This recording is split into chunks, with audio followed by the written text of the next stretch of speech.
Баршаңызға қайырлы күн достар, сіздермен Еркежан. Бүгін сіздерге денсаулыққа пайдалы пеште пісіп шығатын майсыз наггетсінің рецептісімен бөлісетін боламын. Міндетті түрде видеоны соңына дейін өткізбей қарап, лайк басып, каналыма тіркелуді ұмытпаңыздар. Ең алдымен 400 грамм тауықтың төс етін орташа көлемде кесіп аламыз. Толық туралып біткен тауықтың төс етінің үстінен жарты шай қасық тұз, дәміне қарай қара және қызыл бұрыш қосып, қолымыздың көмегімен жеңіл ғана қатты үстінен баспай араластырып 10 минутқа маринадтап қоямыз. Тауықтың еті маринадталғанша кляр дайындайтын боламыз. 2 жұмыртқаның үстінен 4 ас қасық сүт қосып араластырамыз.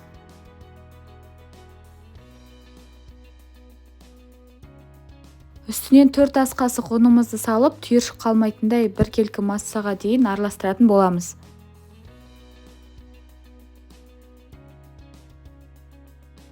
Ең соңында аздап дәміне қарай тұз себеміз, осымен біздің клярымыз дайын. Тауық етін аунатқанға осындай сухариді кез келген азық-түлік дүкенінен немесе оптовкадан таба аласыздар. Маринадталып дайын болған тауық еттерін бірінші клярға, екінші панировочный сухарийімізға аунатып, пешіміздің табасының үстіне пергамент қағазын төсеп, үстіне орналастырамыз.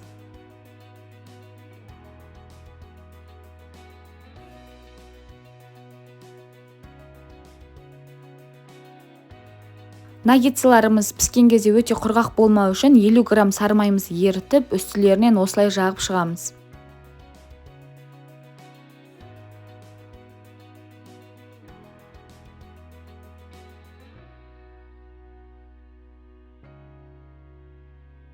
Наггетсыларымызды қызып тұрған пеште 30-35 минутқа 180 градуста пісіріп аламыз. Міне біздің денсаулыққа пайдалы, дәмі ерекше наггетсыларымыз дайын болды. Міндетті түрде жасап көріңіздер, баршаңызға ас болсын.